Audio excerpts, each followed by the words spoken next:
This presentation is delivered by the Stanford Center for Professional Development.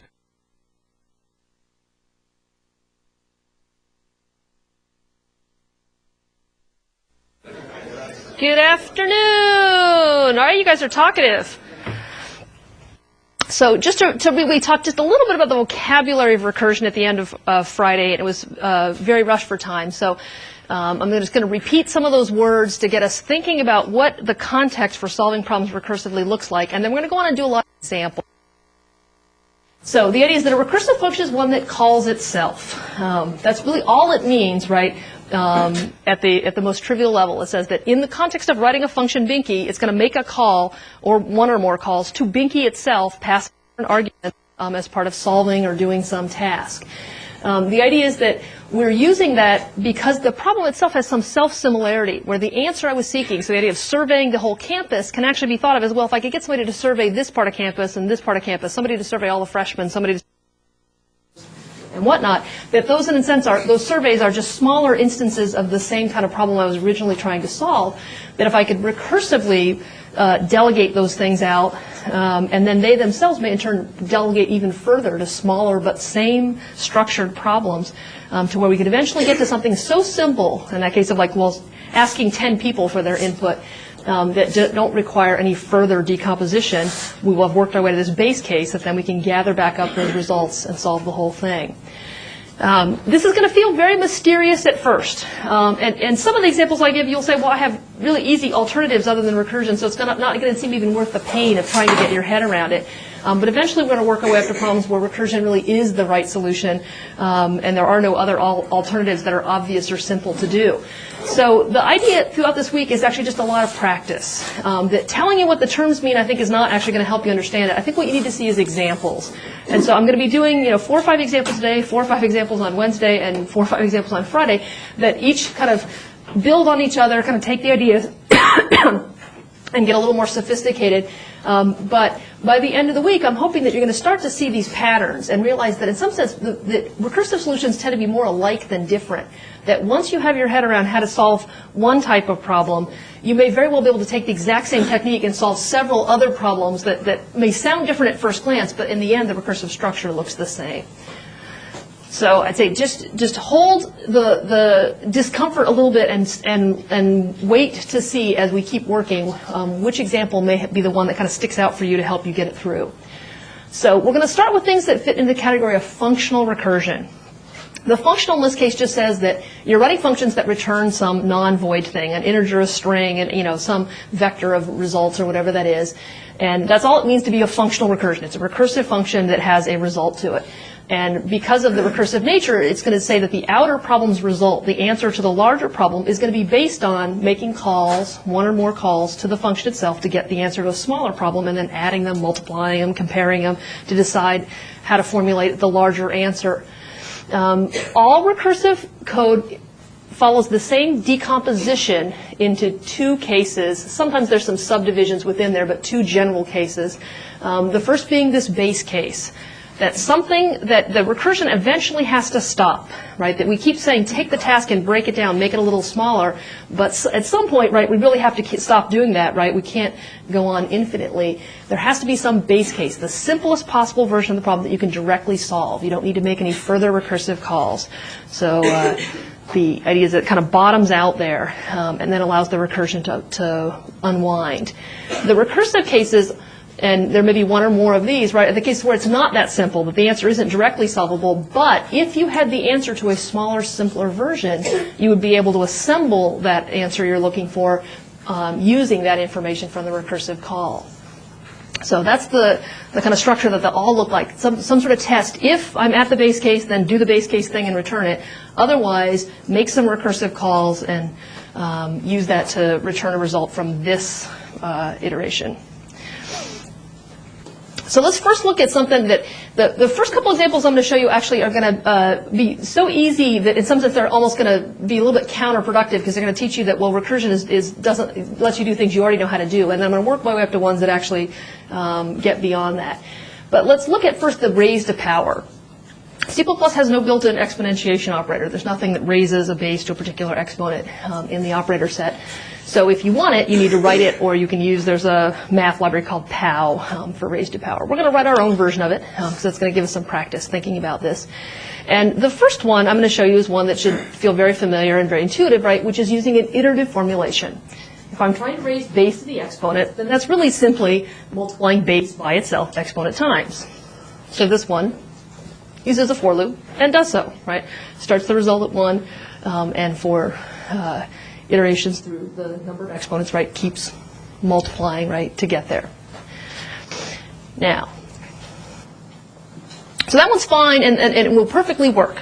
I'm going to show you this alternative way that starts you thinking about what it means to divide a problem up in a recursive strategy. Base to the exponent. I want to raise, 5 to the 10th power.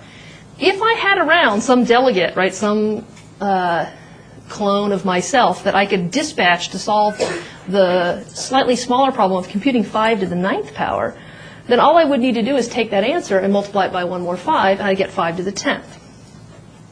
Okay. If I write code that's based on that,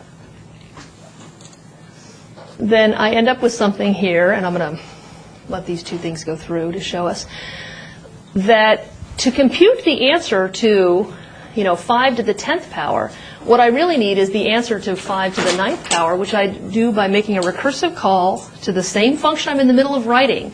So this is raise that I'm defining, and in the body of it, it makes a call to raise. That's what is the mark of a recursive function here.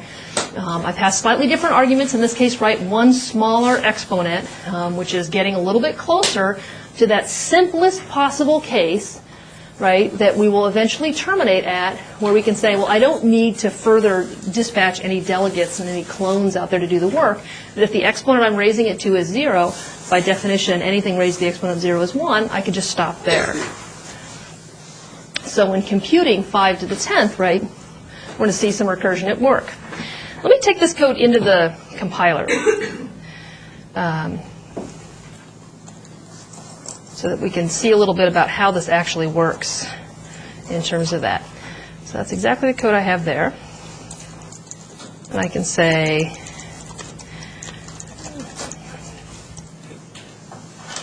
something that I know the answer to. How about that?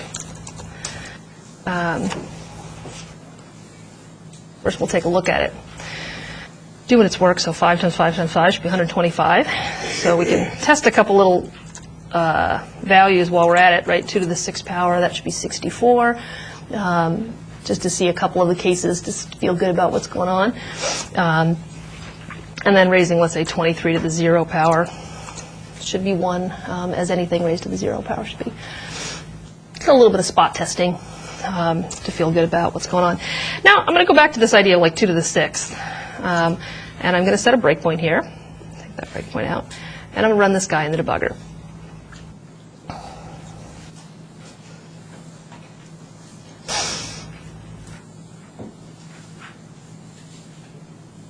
Takes a little bit longer to get the debugger up and running. So I'll have to make a little patter up while we're going here. And then it tells me right now it's breaking on raise. And I can look around in the debugger, and this is a look at that. Did it not pick up my compilation? I think it did not. I must not have saved it right before I did it, because it's actually got the base is 23 and the exponent is 0. Turns out I don't want to see that case, so I'm going to go back and try again. I want to see it. Okay.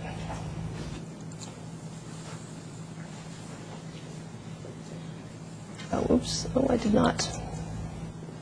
The debugger. Okay. And I'm just interested in knowing a little bit about the mechanics of what's going to happen in a recursive situation. That if I look at the first time I hit my breakpoint, then I'll see that there's a little bit of the, the beginnings of the student main, some stuff behind it. There's a little bit of magic underneath your stack that you don't really need to know about. But starting from main, it went into raise, and the arguments it has there is the base is 2, the exponent is 6.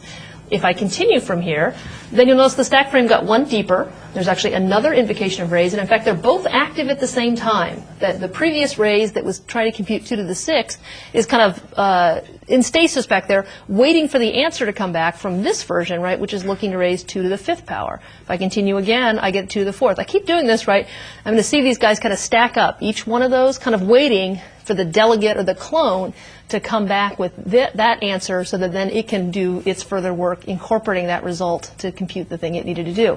I get down here to raising 2 to the 1st power, and then finally I get to the 2 to the 0, and so now I've got these, 8 or so stack frames, six up there. This one, if I step from here, right, it's going to hit the base case of returning 1, and then we will end up kind of working our way back out. So now we are at the end of the 2 to the 1 case, right, that's using the answer it got from the other one, multiplying it by 2. Now I'm at the 2 to the 2 case, and so each of them is kind of unfolding, and the stack is what's called unwinding. It's popping back off the stack frames that are there and kind of revisiting them, each passing up the information it got back, and eventually, telling us that the answer was 64. So I will let that go. Okay.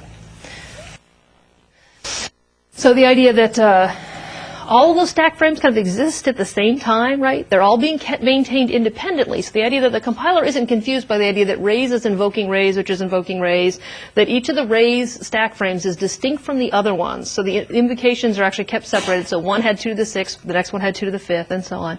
And then eventually we need to make progress toward that base case so that we can then stop that recursion and unwind. Let me actually show you something while I'm here, which is that one thing that's a pretty common mistake to make early on in a recursion is to somehow fail to make progress toward that base case, or to not all cases make it to the base case. For example, if I did something here where I forgot to subtract 1 off the opponent, and I said, oh yeah, I need to raise, in this case I'm passing it exactly the same arguments I got. If I do this and I run this guy, then what's going to happen is it's going to go to the 6, to the 6, to the 6, right? And I'm going to let go of this breakpoint here because I don't really want to watch it all happening.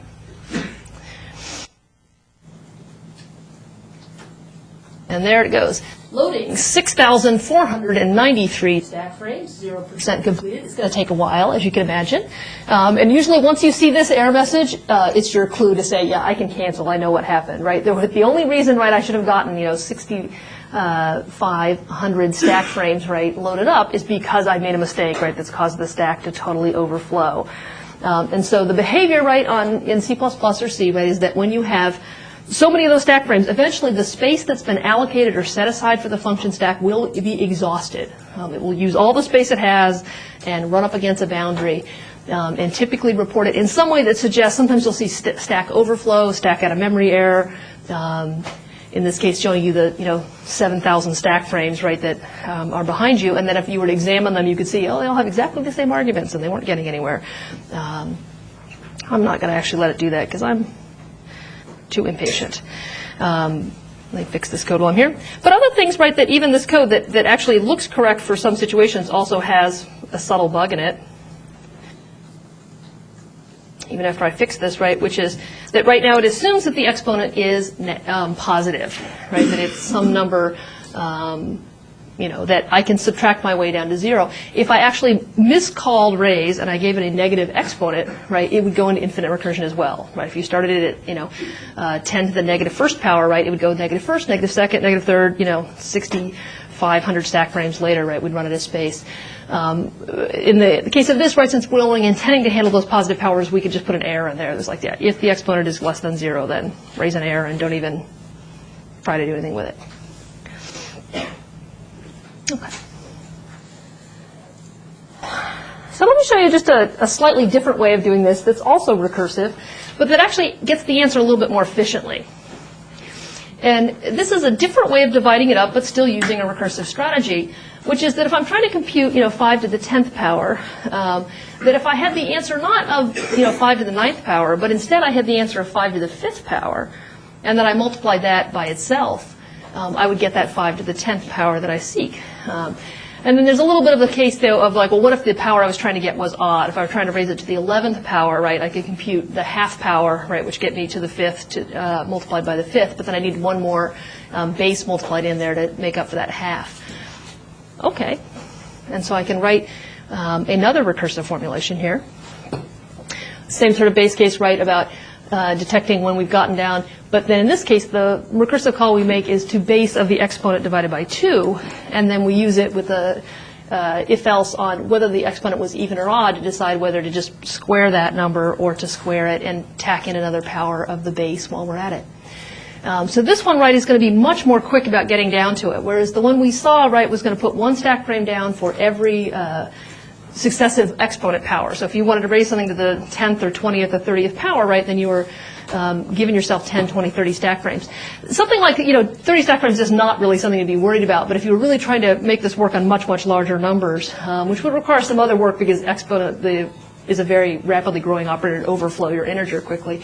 But this way, right, very quickly divides in half. So it goes from a power of 100 to a power of 50 to 25 to 12, to 6 to 3 to 2 to 1. So that dividing in half is a much quicker way to work our way down to that base case and get our answer back. And we're doing a lot fewer calculations than all those multiplies, one per base. So just a little diversion. So I want to tell you something that just a little bit about kind of style as it applies to recursion. That recursion is really best when you can express it in the most kind of direct and clear and simple code. It's hard enough to get your head around a recursive formulation without complicating it by kind of having a bunch of extraneous parts, right, where you're doing more work than necessary or redundantly handling certain things. And one thing that's actually very easy to fall in the trap of is thinking about, well, there's lots of other base cases you might be able to easily handle, so why not just go ahead and call out for them, test for. You're at the base case, you're close to the base case, checking before you might make a recursive call. If you're going to hit the base case when you make that call, well, then why make the call? I'll just anticipate it and get the answer it would have returned anyway. And it can lead to code that looks a little bit like this before you're done. You're like, oh, well, if the exponent is 0, that's 1. Well, if it's, the exponent is 1, well, I can just return the base. Well, if it's 2, I can just multiply base by itself. And if it's 3, I can start doing this. Certainly you can follow this to the point of absurdity. And even for some of the simple cases, it might seem like, well, you're saving yourself a little bit of extra time. You're like, well, why go back around and let it make another recursive call, right? I can stop it right here. It's easy to know that answer. But as you do this, right, it complicates the code, right? It's a little harder to read. It's a little harder to debug. And really, the expense of making that one extra call, 2 extra calls, is not the thing to be worried about. What we really want is the cleanest code, right, that expresses what we do, that has the simplest cases to test and to examine and to follow, and not muck it up with things that, in effect, right, don't change the computational power of this, but just introduce the opportunity for error. Like, instead of a multiply here, I accidentally put a plus, right? It might be easy to overlook it, right, and not realize what I've done, and then end up, computing the wrong answer based on when it gets to the base case of 2. In fact, if you do it this way, right, it's like most things would stop at 3, but then these would suddenly become kind of their own special cases that were only hit if you directly called them with a 2. The recursive cases will all stop earlier. It complicates your testing paths now because not everything is going through the same code. So we call this arm's length recursion. I put a big X on that. Looking ahead, testing before you get there. Just let the code fall through. So Dan, who's not here today, but he talked to me at the end of Friday's class, and it made me want to actually just give you a little bit of a insight into recursion as it relates to efficiency. That recursion by itself, just the idea of applying a recursive technique to solving a problem, does not give you any guarantee if it's going to be the best solution, the most efficient solution, or the fact that it's going to give you a very inefficient solution. I think sometimes people have kind of a bad rap on recursion. It's like, oh, well, recursion will definitely be inefficient. That actually is not guaranteed. Recursion often requires exactly the same resources as the iterative approach, that it takes the same amount of effort, right? Surveying the campus. If you're going to survey the 10,000 people on campus and get everybody's information back, whether you're doing a divide and conquer, or whether you're sitting out there in White Plaza asking each person one by one, in the end, 10,000 people got surveyed.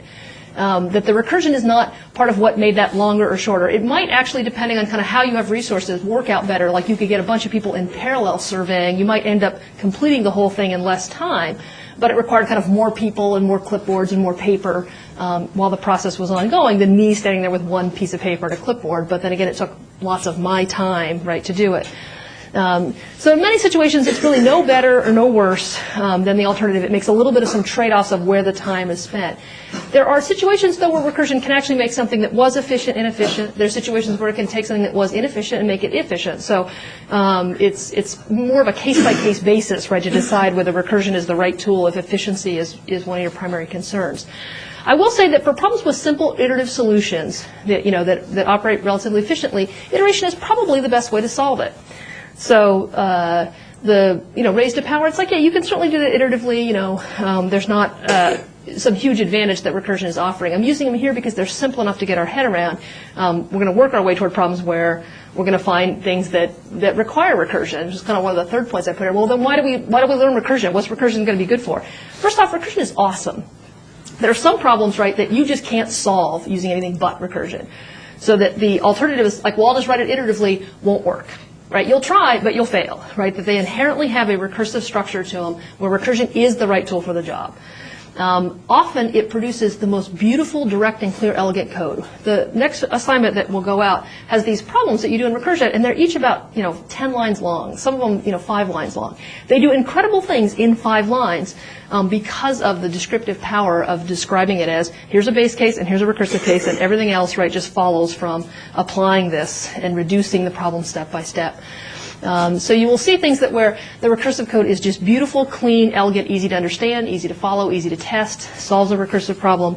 And in those cases, it really is a much better answer than trying to hack up some other iterative form that may in the end be just no more efficient and maybe even less efficient. So don't let efficiency be kind of a big fear of what recursion is for you. Okay. So I'm going to do more examples. I got like 3 more examples, so or 4, I think, today. So I will just keep showing you different things, and hopefully the patterns will start to kind of come out of the mist for you. A palindrome string is one that reads the same forwards and backwards when reversed, right? So was it a car or a cat I saw, right? If you read that backwards, it turns out it says the same thing. Go hang a salami, I'm a lasagna hog. Also, right? Handy when you need to have like a bar bet over what the longest palindrome is to have these things around. There's certainly ways to do this iteratively if you were given a string and you're interested to know, well, is it a palindrome? That you could kind of do this marching where you're looking outside and kind of marching your way into the middle. But we're going to go ahead and let recursion kind of help us deal with the sub-problem of this and imagine that at the simplest possible form, right, you can say, well, a palindrome consists of an interior palindrome, and then the same letter tacked onto the front and the back. So if you look at was it a car or a cat I saw, there are 2 W's there. It starts and it ends with a W. So all palindromes must start and end with the same letter. Okay, let's check that, and if that matches, then extract that middle and see if it's a palindrome. Okay, so it feels like I didn't really do anything, right? It's like all I did was match 2 letters, and then I said, okay, and then by the way, delegate, this problem back to myself, making a call to a function I haven't even finished writing to examine the rest of the letters. Okay, and then I need a base case. I got a recursive case, right? Take off the outer 2 letters, make sure they match, recur on the inside. What is the simplest possible palindrome? 1 letter. 1 letter makes a good palindrome, right? 1 letter, right, is like by definition, right? First and last letter are the same letter, so it matches. That's a great base case. Is it the only base case? 2 letters, yeah. 2 letters is also kind of important, but like there's actually an even simpler form, right? It's the empty string, right? So both the empty string and a single character string are by definition, right, the world's simplest palindromes, right? They meet the requirements, right, that they read the same forward and backwards. Empty string forwards and backwards is trivially the same. And so that makes it even easier than doing the 2-letter case. So if I write this code to look like that, where if the length of the string is 1 or fewer, so that handles both the 0 and the 1 case, then I return true, right? Those are trivial palindromes, right, of the easiest, immediate detection. Otherwise, right, I've got a return here that says, if the first character is the same as the last character, and the middle, so the substring starting at position 1 that goes for length minus 2 characters, that picks out the interior, discarding the first and the last characters, if that's also a palindrome, then we've got a palindrome. And so given the short-circuiting nature of the and, if it looks at the outer 2 characters and they don't match, it immediately just stops right there and says false. If they do match, then it goes on looking, at the next interior pair, which will stack up a recursive call looking at its 2 things. And eventually we will either catch a pair that doesn't match, and then this false will immediately kind of return its way out, or we'll keep going all the way down to that base case, hit a true, and know that we do have a full palindrome there. So you could certainly write this with a for loop. It's actually, writing it with a for loop is, I think, almost a little bit trickier because you have to keep track of kind of, well, which part of the string are you on and what happens when you get to the middle and things like that. That in some sense that the recursive form really kind of sidesteps that by really thinking about it in a more holistic way of like, well, the outer letters plus an inner palindrome gives me the answer I'm looking for. So this idea of taking a function you're in the middle of writing and making a call to it as though it worked is something they require this idea of the leap of faith. Like you haven't even finished describing how is palindrome operates, and there you are making a call to it, depending on it working in order to get your function working is a very kind of wacky thing to get your head around. It feels a little bit mystical at first. So that feeling that you feel a little bit sort of discombobulated about this is probably pretty normal. But we're going to keep seeing examples and hope that it starts to feel a little less unsettling. Anybody want to ask a question about this so far? No. So I guess create your base case first, then test it. So that's a great question. So I would say typically that's a great strategy, right, is get a base case and test against the base case. Set in the 1 character, the 2 character strings, and then imagine kind of one layer out, things that will make one recursive call only, right? And so in this case for the palindromes, it's like, well, what's a 2 character string, right? One that has AB, one that has AA, right? So one that is a palindrome, one that isn't, and watch it go through. Then from there, you have to almost take that leap and say, it worked for the base case, it worked for 1 out, and then you have to start imagining, well, if it worked for a string of length n, it'll work for one of n plus 1, and that in some sense, that testing it exhaustively right across all strings is, of course, impossible. So you have to kind of move to sort of a larger case where you can't just sit there and trace the whole thing. You'll have to, in some sense, take a faith thing that says, if it could have computed whether the interior is a palindrome, then adding 2 characters on the outside, right, and massaging that with that answer should produce the right thing. And so some bigger tests, right, that verify that the recursive case, right, when exercise does the right thing, then the pair together, right, all your code is going through, these same lines, right, the outer case going down to the recursive case, down to that base case, and that that's one of the beauty of writing it recursively, right, is that in some sense, once this piece of code works for some simple cases, the idea that extending it to larger cases, right, is almost, I wouldn't say guaranteed, that maybe makes it sound too easy, but in fact, right, if it works for cases of n and then n plus 1, then it will work for 100 and 101 and 6,000 and 6,001 and kind of all the way through all the numbers by induction. Question? You'd have to remove all the white, all the spaces. Yeah, so definitely like the was it a car, right, to MASH, I definitely should be taking my spaces out of there to make it right, so you are totally correct about that.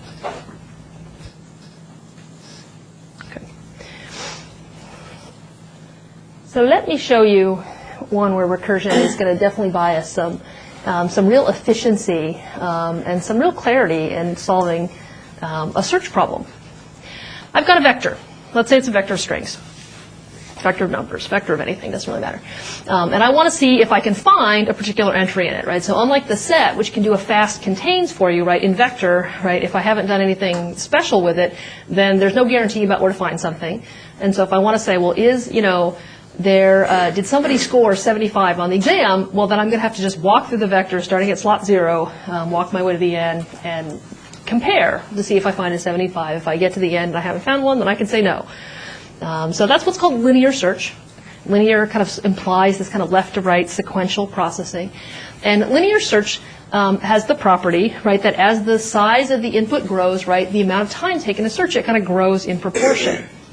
So if you had a 1,000-member array and you doubled its size, you would expect that doing a linear search on it should take twice as long for an array that's twice as large. Okay. The strategy we're going to look at today is binary search, which is going to try to avoid this looking in every one of those boxes to find something. It's going to take a divide and conquer strategy, and it's going to require a sorted vector. So in order to do an efficient lookup, it helps if we've done some rearrangement of the data. In this case, right, putting it into sorted order is going to make it much easier for us to be able to find something in it because we have better information about where to look. So much faster. So we'll see that certainly there was some cost to that, but typically binary search is going to be used when you have an array where you don't do a lot of changes to it, so that putting it into sorted order can be done once, and then from that point forward you can search it many times, getting the benefit of the work you did to put it in sorted order. If you plan to sort it just to search it, then in some sense all the time you spent sorting it would kind of count against you and unlikely to come out ahead. So the insight we're going to use is that if we have this in sorted order, right, and we're trying to search the whole thing, we're looking for, let's say, the number 75, is that if we just look at the middlemost element, so we have this idea that we're looking at the whole vector right now, from the start to the end, and I look at the middle element and I say, it's a 54. And I can say, well, if 75 is in this vector, because it's in sorted order, it can't be anywhere over here. Right? If 54 is right there, everything to the left of 54 must be less than that. And 75 wouldn't be over there. So that means that I can just discard that half of the vector and from further consideration. And so now I have this half to continue looking at, which is the things that are to the right of 54 all the way to the end. I use the same strategy again. I say, well, if I'm searching a vector, so last time I was searching a vector that had 25 elements, now I've got one that's got just 12. Again, I use the same strategy. Look at the one in the middle. I say, oh, it's an 80. And then I say, well, the number I'm looking for is 75. It can't be to the right of the 80. It must be to the left of it. And then that lets me get rid of another quarter of the vector. If I keep doing this, right, I get rid of half, and then a quarter, and then an eighth, and then a 16th. That very quickly, right, I will narrow in on the position where if 75 is in this vector, it has to be, or I'll be able to conclude it wasn't there at all.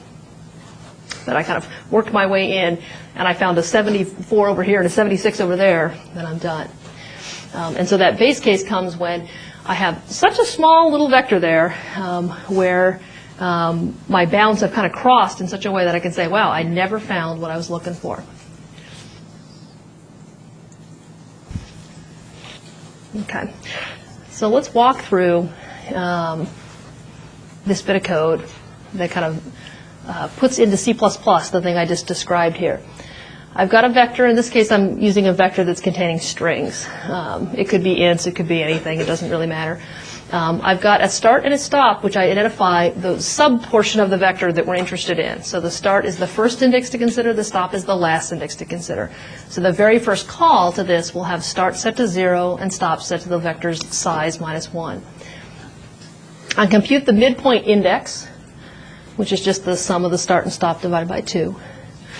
And then I compare the key that I'm looking for to the value at that index. So I'm looking right in the middle. If it happens to match, then I return that. So the goal of binary search in this case is to return the index of a matching element within the vector, or to return this not found -1 constant if it was unable to find any match anywhere. So when we do find it, at whatever level the recursion is, we just can immediately return that. Yeah, we're done, we found it, it's good.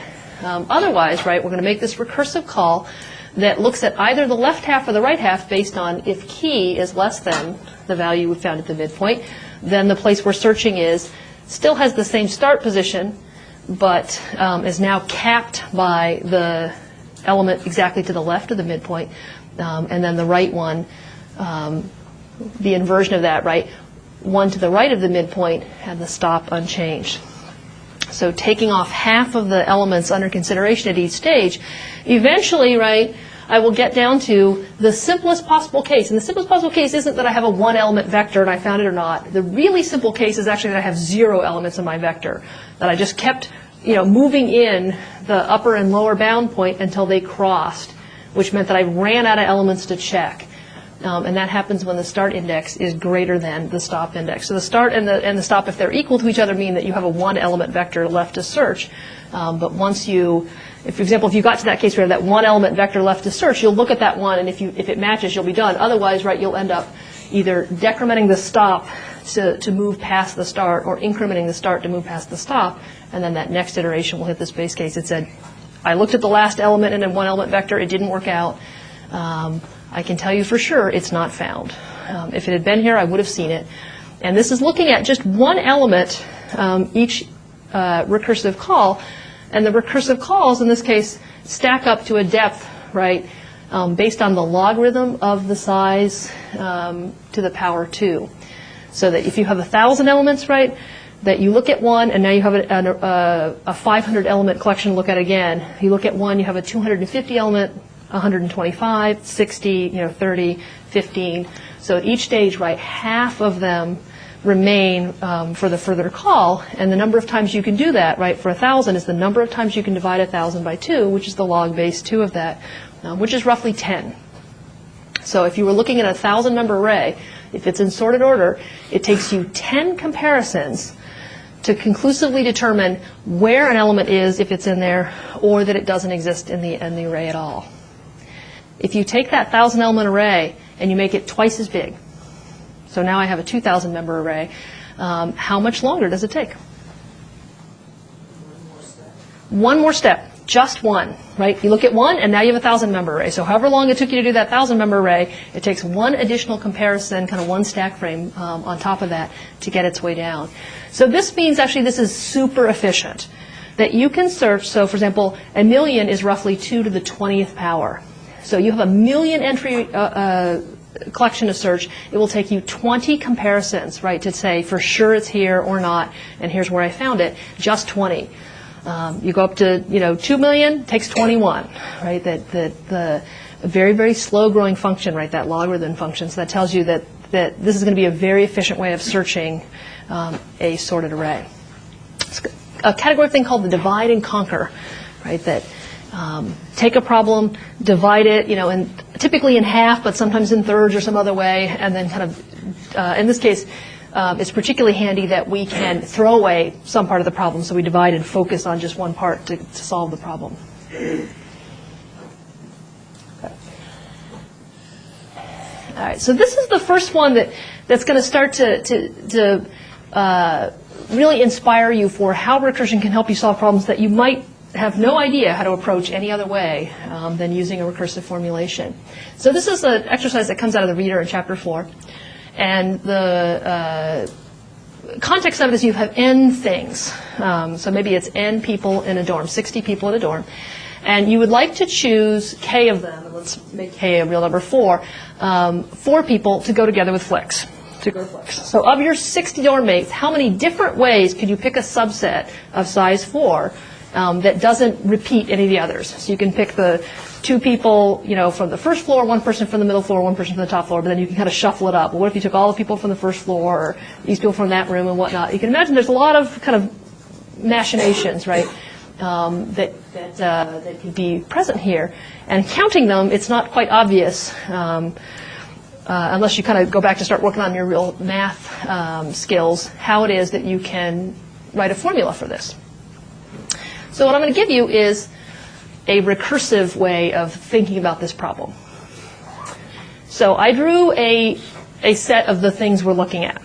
So there are n things that we're trying to choose k out of. So right now I've got 12 or so people or items, whatever it is. What I'm going to do is I'm going to imagine just designating one totally at random, right? So pick Bob, right? Bob is one of the people in the dorm. I'm going to kind of separate him from everybody else mentally in my mind and draw this line and kind of mark him with a red flag that says, that's Bob. Okay. So Bob might go to Flix or might not go to Flix. Some of the subsets, right, for going to Flix will include Bob, and some will not.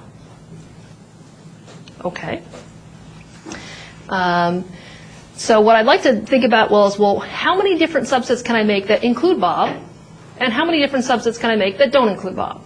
And if I added those together, then that should be the total number of subsets I can make from this collection. Okay, so the subsets that include Bob. So once I've committed to Bob being in the set, and let's say I'm trying to pick 4 members out of here, then I have Bob, then I have to figure out how many ways can I pick 3 people to accompany Bob to the Flix. And so I'm picking from a slightly smaller population, right? The population went down by 1, and the number I'm seeking went down by 1. And that tells me all the ways I can pick 3 people to go with Bob. The ones that don't include Bob, then Bob's just out of the running. I look at the remaining population, which is still 1 smaller, everybody but Bob, and I look for the ways I can still pick 4 people from there. So what I have here is trying to compute C of nk is trying to compute C of n minus 1 k minus 1 and add it to C of n minus 1 k. So this is picking friends to accompany Bob. This is picking people without Bob. Add those together, and I will have the total number of ways I can pick k things out of n. So very much relying on this recursive idea of, well, if I had the answer, I don't feel smart enough to know the answer, directly, but if I could defer it to someone who was actually willing to kind of do more, scrutiny into this thing, well, if you could tell me how many, groups of 3 you can join with Bob and how many groups of 4 you can pick without Bob, I can tell you what the total answer is. The simplest possible base case, right, we're going to work our way down to is when there are just no choices remaining at all. So if you look back at my things that are here, in both cases, right, the population is getting smaller. And in one of the recursive calls, right, the number of things I'm trying to pick is also getting smaller. So they're both making progress toward kind of shrinking those down to where there's kind of more and more constraints on what I have to choose. For example, on this one, as I keep shrinking the population by 1 and trying to get the same number of people, eventually I'll be stuck trying to pick 3 people out of 3, right, where I'm trying to pick k of k remaining, where there's only one way to do that, which is to take everyone. On this one, I'll eventually keep picking people, so the k is always less than the n in this case, that the k will eventually kind of bottom out where I'll say, well, I've already picked all the people. I've already picked 4 people. I need to pick 0 more. And at that point, that's also very easy, right? Picking 0 out of a population, there's only one way to do that. So what we end up with is a very, very simple base case of if k equals 0, so I'm not trying to choose anymore, I've already committed all the slots, or if k is equal to n, where I've discarded a whole bunch of people and now I'm down to where I'm facing, okay, I got to get 4 and I've got 4 left. Well, there's only one way to do those things, and that's to take everybody or take nobody. And then otherwise, I make those 2 recursive calls with Bob, without Bob, add them together to get my whole result.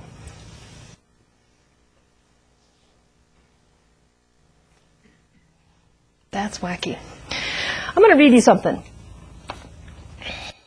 and then we'll call it a day. I brought a book with me. I stole this for my children.